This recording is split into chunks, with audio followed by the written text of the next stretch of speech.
Mixie ಜಾರ್ಗೆ ನಾನಿಲ್ಲಿ 1 spoon ಆಗಷ್ಟೇ ಕೊತ್ತಂಬರಿ ಬೀಜ ಅಥವಾ ಧನಿಯಾನ ಹಾಕ್ತಾ ಇದ್ದೀನಿ ರೀ. 1 ಸ್ಪೂನ್ ಆಗಷ್ಟೇ ಅಜ್ವಾನ್ ಅಥವಾ ಓಂ ಕಾಳನ್ನು ಹಾಕಿದ್ದೀನಿ. 1 ಸ್ಪೂನ್ ಆಗಷ್ಟೇ ಜೀರಿಗೆ. ಇಲ್ಲಿ ಸ್ವಲ್ಪ ಹಸಿ ಶುಂಠಿ ಮತ್ತು ಒಂದು 5-6 ಬೆಳ್ಳುಳ್ಳಿ ಹೆಸಳನ್ನು ಹಾಕ್ತಾ ಇದ್ದೀನಿ. ನೀವು ಬೆಳ್ಳುಳ್ಳಿ ತಿನ್ನೋಲ್ಲ ಅನ್ನೋರು ಬೆಳ್ಳುಳ್ಳಿಯನ್ನು ಸ್ಕಿಪ್ನು ಮಾಡ್ಬೋದು. 2 ಒಣ ಮೆಣಸಿನ್ಕಾಯನ್ನು ಹಾಕ್ತಾ ಇದ್ದೀನಿ. 2 ಹಸಿ ಮೆಣಸಿನ್ಕಾಯನ್ನು ಹಾಕ್ತಾ ಇದ್ದೀನಿ. ಖಾರ ನೀವು ನೋಡ್ಬಿಟ್ಟು ಹಾಕೋರಿ. ಇದಕ್ಕೊಂದು ಸ್ವಲ್ಪ ಕೊತ್ತಂಬರಿ ಸೊಪ್ಪನ್ನು ಹಾಕ್ತಾ ಇದ್ದೀನಿ. ಈಗ ಇದನ್ನು ಏನು ಮಾಡ್ಬೇಕ್ರಿ, ತರಿಯಾಗಿಯೇ ಗ್ರೈಂಡ್ ಮಾಡ್ಕೊಂಬರ್ಬೇಕು. ಇದನ್ನು ನೋಡಿ, ಈಗ ತರಿಯಾಗಿಯೇ ಗ್ರೈಂಡ್ ಮಾಡ್ಕೊಂಬಂದೇನೆ ನೋಡಿರಿ. ಇದೇ ರೀತಿಯೇ ಇರ್ಬೇಕ್ರಿ, ನೀರು ಹಾಕ್ದೇ ಗ್ರೈಂಡ್ ಮಾಡ್ಕೊರಿ. ನೋಡಿ, ಇದಕ್ಕೆ ನಾನಿಲ್ಲಿ 1 ಬಟ್ಲಾಗಷ್ಟೇ ಏನು ಮಾಡ್ತಾಯಿದ್ದೀನಿ, ಫ್ರೆಶ್ ಆಗಿರೋ ಹಸಿ ಬಟಾಣಿಯನ್ನು ಹಾಕ್ತಾಯಿದ್ದೀನಿ ರೀ. ಇದಕ್ಕೊಂದು ಸ್ವಲ್ಪ ನೀರನ್ನು ಹಾಕಿಬಿಟ್ಟು ನುಣ್ಣಗೆ ರುಬ್ಕೋತೀನಿ ರೀ. ನೋಡಿ, ತುಂಬ ಬೆಸ್ಟಾಗಿರುವಂಥ ಪ್ರೋಟೀನ್ ಬ್ರೇಕ್ಫಾಸ್ಟ್ ಅಂತಲೂ ನೀವು ಕರಿಬೋದು. ಈಗ ನೋಡಿ, ಇದು ಫೈನಾಗಿ ಪೇಸ್ಟ್ ಆಗಿದೆ ರೀ. ನೋಡಿ, ಇದೇ ರೀತಿಯೇ ನುಣ್ಣಗೆ ರುಬ್ಕೋಬೇಕು ರೀ. ಈಗ ಇದನ್ನು ಏನು ಮಾಡ್ತೀನಿ, ಬೇರೆ ಪಾತ್ರೆಗೆ ಹಾಕೋತೀನಿ ರೀ. ಈಗ ಇದನ್ನೆಲ್ಲನೂ ಈ ಪಾತ್ರೆಗೆ ಹಾಕೊಳ್ಳೋಣ. ತುಂಬ ಪ್ರೋಟೀನ್ ರಿಚ್ ಬ್ರೇಕ್ಫಾಸ್ಟ್ ಅಂತಲೂ ಕರಿಬೋದು ನೀವು. ನೋಡಿ, ಬ್ರೇಕ್ಫಾಸ್ಟು, ಲಂಚು, ಡಿನ್ನರು ಯಾವುದಕ್ಕಾದರೂ ಮಾಡ್ಕೋಬೋದು ನೀವು. ಅಥವಾ ಈ ರೀತಿ ಮಾಡಿ ಮಕ್ಕಳಿಗೆ ಲಂಚ್ ಬಾಕ್ಸಲ್ಲಿ ಕೂಡ ಹಾಕಿ ಕೊಡ್ಬೋದು. ಈಗ ಇದನ್ನೆಲ್ಲ ಈ ಪಾತ್ರೆಗೆ ಹಾಕೊಂಡಿನಿ. ಉಳಿದಿರುವ ಸಾಮಗ್ರಿಗಳನ್ನ ಹಾಕ್ಕೋತೀನಿ ನೋಡಿ. ಇದಕ್ಕೆ ನೋಡಿ, ನಾನಿಲ್ಲ ಒಂದು 2 ಸ್ಪೂನ್ ಆಗಷ್ಟೇ ಬಿಳಿ ಎಳ್ಳನ್ನು ಹಾಕ್ತಾಯಿದ್ದೀನಿ. ಒಂದು ಸ್ವಲ್ಪನೇ 1/4 ಟೀ ಸ್ಪೂನ್ ಆಗಷ್ಟೇ ಅರಿಶಿನ, ಒಂದು ಅರ್ಧ ಟೀ ಸ್ಪೂನ್ ಅಷ್ಟೇ ರೆಡ್ ಚಿಲ್ಲಿ ಪೌಡ್ರ್ ಹಾಕ್ತಾಯಿದ್ದೀನಿ. ಹಸಿಮೆಣ್ಸಿಕಾಯಿ ಹಾಕಿರೋದ್ರಿಂದ ಖಾರ ನೀವು ಏನು ಮಾಡಿರಿ ನೋಡಿಬಿಟ್ಟು ಹಾಕೋರಿ. ಒಂದು ಸ್ವಲ್ಪ ಇಂಗನ್ನು ಹಾಕೊಂಡ್ರಿ, ಟೇಸ್ಟು ಚೆನ್ನಾಗಿ ಬರ್ತದೆ. ಇನ್ನೊಂದು ಸ್ವಲ್ಪ ಸಣ್ಣದಾಗಿ ಕಟ್ ಮಾಡಿ ಇಟ್ಕೊಂಡಿರುವಂಥ ಕೊತ್ತಂಬರಿ ಸೊಪ್ಪು, ಒಂದು 2 ಸ್ಪೂನ್ ಆಗಷ್ಟೇ ಉಪ್ಪಿಟ್ಟು ರವೆ, ಸಣ್ಣ ರವೆಯನ್ನು ಹಾಕ್ತಾಯಿದ್ದೀನಿ. 1 ಸ್ಪೂನ್ ಆಗಷ್ಟೇ ಎಣ್ಣೆಯನ್ನು ಹಾಕ್ತಾಯಿದ್ದೀನಿ. ರುಚಿಗೆ ತಕ್ಕಷ್ಟು ಉಪ್ಪು. ಈಗ ಇದನ್ನ ಏನು ಮಾಡೋಣ್ರಿ, ಮಿಕ್ಸ್ ಮಾಡ್ಕೊಳ್ಳೋಣ. ನೋಡಿ, ಮಸಾಲೆ ಎಲ್ಲ ಏನಾಗಲಿ ಚೆನ್ನಾಗಿ ಮಿಕ್ಸ್ ಆಗಲಿದೆ. ಈಗ ಇದೆಲ್ಲ ಏನಾಗಿದೆ, ನೀಟಾಗಿ ಮಿಕ್ಸ್ ಆಗಿದೆ. ಈಗ ಇದಕ್ಕೆ ಇದು ಎಷ್ಟು ಹಿಡಿಸ್ತದಲ್ಲ ಅಷ್ಟನ್ನೇ ಏನು ಮಾಡಬೇಕು, ಗೋಧಿ ಹಿಟ್ಟನ್ನು ಹಾಕೋಬೇಕು ನೋಡಿರಿ. ನೋಡಿ, ನಾನಿವತ್ತು ಹಸಿ ವಟಾಣಿಯಿಂದ ಪೂರಿಯನ್ನು ಮಾಡಿ ತೋರಿಸ್ತಾ ಇದ್ದೀನಿ. ನೋಡಿ, ಇದು ಎಷ್ಟು ಹಿಡುತ್ತದ ಅಷ್ಟನ್ನೇ ಸೋಸಿಟ್ಕೊಂಡಿರುವಂಥ ಗೋಧಿ ಹಿಟ್ಟನ್ನು ಹಾಕ್ತೀನಿ. ನೋಡಿ, ನಾನಿಲ್ಲಿ ಗೋಧಿ ಹಿಟ್ಟನ್ನು ತೊಗೊಂಡಿನಿ. ನೋಡಿ, ನಾನಿವತ್ತು ಪೂರಿ ಮಾಡ್ತಾಯಿದ್ದೀನಿ ಅಂತ ಹೇಳಿ, ಪೂರಿ ಕ್ರಿಸ್ಪಿಯಾಗಲಿ ಅಂತ ಹೇಳಿ ರವೆಯನ್ನು ಹಾಕ್ಕೊಂಡಿದ್ದೀನಿ.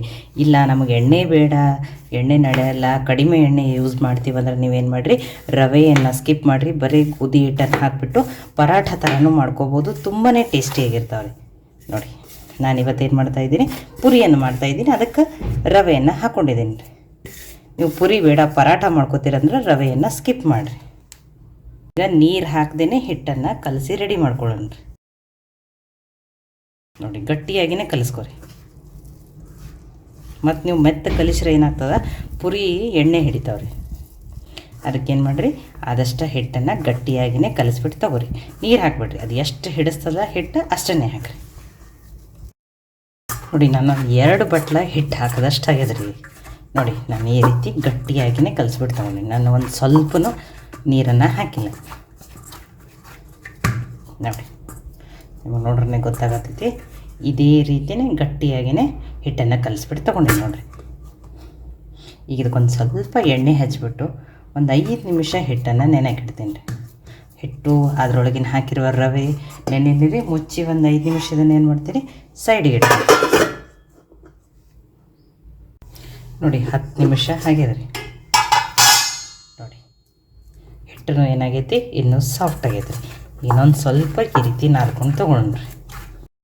ನೋಡಿ, ಫಸ್ಟನೇ ಹಿಟ್ಟನ್ನು ಗಟ್ಟಿ ಕಲಿಸ್ಕೋಬೇಕಂತ ಹೇಳೀನಿ. ನೀವು ವಟಾಣಿ ಅರಿವು ಮುಂದೆ ಜಾಸ್ತಿ ನೀರಾಕಿ ಅರ್ದಿದ್ರಂದ್ರೆ ಅವಾಗನೇ ಹಿಟ್ಟು ಕಲಸೋ ಮುಂದೆ ಗಟ್ಟಿ ಬಂದಿದ್ದಿಲ್ಲ ಅಂದ್ರೆ ನೀವು ಇನ್ನೊಂದು ಸ್ವಲ್ಪ ಗೋಧಿ ಹಿಟ್ಟು ಉಪ್ಪನ್ನು ಹಾಕ್ಕೊಂಡು ಅಡ್ಜಸ್ಟ್ ಮಾಡ್ಕೊರಿ, ಪರ್ಫೆಕ್ಟ್ ಆಗಿನೇ ಬರ್ತದೆ ನೋಡಿರಿ. ಈಗ ಪುರಿ ಸೈಜಿಗೆ ಎಷ್ಟೆಷ್ಟೇ ಉಳ್ಳಿಗಳನ್ನ ಮಾಡ್ಕೊಳ್ಳೋಣ್ರಿ. ಇಲ್ಲ ನೀವು ಪರಾಠ ಮಾಡ್ತಿದ್ರಂದ್ರೆ ದೊಡ್ಡ ದೊಡ್ಡ ಸೈಜ್ ಮಾಡ್ಕೊರಿ.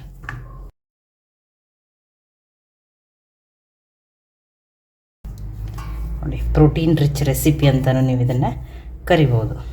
ಈ ಚಳಿಗಾಲದಲ್ಲಿ ಹಸಿ ವಟಾಣಿ ಸೀಸನ್ ಇದ್ದಾಗ ಒಮ್ಮೆ ಆದರೂ ಈ ರೀತಿ ಖಂಡಿತನೂ ಟ್ರೈ ಮಾಡಿ ನೋಡ್ಬೇಕು ರೀ. ನೋಡಿ, ಒಂದನ್ನು ಮಾಡ್ಕೊಂಡಿದ್ದೀನಿಲ್ಲ, ನಾನು ಇನ್ನೊಂದನ್ನು ಒಂದು 4-5 ಒಮ್ಮೆಲೆ ಏನು ಮಾಡ್ತೀನಿ ರೀ, ಇದೇ ರೀತಿಯೇ ರೆಡಿ ಮಾಡ್ಕೋತೀನಿ. ಆಮೇಲೆ ನಿಮಗೆ ಲಟ್ಟಿಸ್ಬಿಟ್ಟು ತೋರಿಸ್ತೀನಿ ರೀ.